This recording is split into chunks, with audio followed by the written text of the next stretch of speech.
I need for you to talk to me about this dude camp, though. What exactly did that entail? Well, it was in Montana. It was where the book is set. And I got to work with an amazing horseman called Randy. A true cowboy, that's how he called himself. And his wife, Jen. And they both invited me into their home.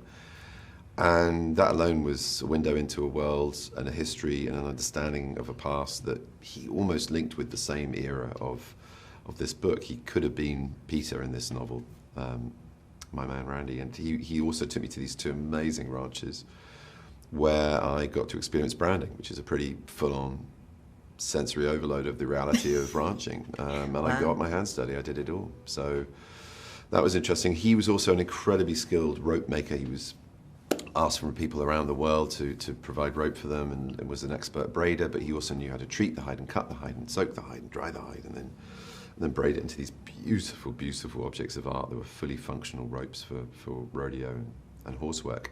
And he did horse clinics around the world, so he was an expert horse rider. I mean, he really was the real deal and had lived a life of, being on a horse for days, weeks at a time, rolling out the bed mat, hoping that, the predators weren't going to get his pride and joy and his livelihood, and seeing them off in pretty spectacular style in his time. So, Randy, if you're listening or watching, God love you and thank you. He gave me a profound insight into the reality of this world.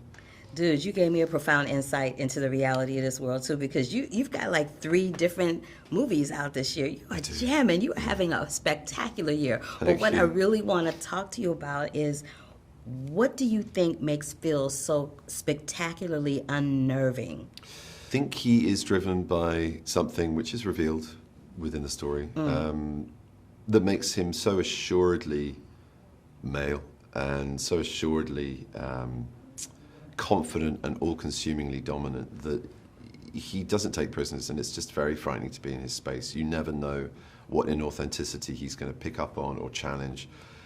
And there's a danger to that, which is quite powerful to play with, and pretty terrifying to watch or to be on the end of. And I think that was the part of the character I needed to get to through some pretty detailed work with Jane. And outside of Dude Camp, she and I worked in tandem to really nourish and understand and respect this character, and to give me the capacity as a people pleaser and somebody who's slightly apologetic to be able to go and know and hold my ground and be Phil. And that meant months of chats, but also in person. We met up for 2 weeks in London and became familiar with each other as friends and collaborators, but also just softly started to marinate the thoughts around this character. We did dream work, which was extraordinary, to kind of plug the sort of depths of the subconscious to bring stuff up, and that was a new thing for me. And she gave me the ability on set as well to just really stride in there and be him and introduce me as Phil and not Benedict to the crew on the first day. So, well, it worked. I want to talk to you real quickly about the scarf and that scene in the lake, and the whole tie that it has to Bronco Henry is such a seductively sexy scene without one word being spoken. How did you and Jane collaborate on that moment? They just let me explore him in the most private, unself-conscious way possible, imaginable, with this past, this history. We talked a lot about Bronco. He's such a huge figure in the book. He looms so large as well in the screenplay, in the movie. And like the landscape, in a way, it's another character in the film. And I had to understand him to know what I was interplaying with, and just to let go, to be sensual with a body that's so contained and, in a way, performatively masculine in every other aspect of his life.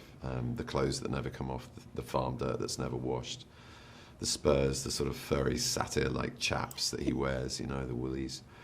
It's kind of, to be that naked psychologically as well as physically was a real release, but it took a while to get comfortable with it, and then you just dive in. That's the kind of unknown of what we do. You can't prepare for those moments, and Ari was there just trying to capture bits. They didn't stage any shots.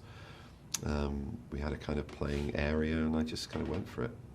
Well, no pun intended, dude. This was my best, most fantabulous moment I've ever spent in an interview. Thank you so much for your time. Wow, thank you. That's saying something. Thank you very much.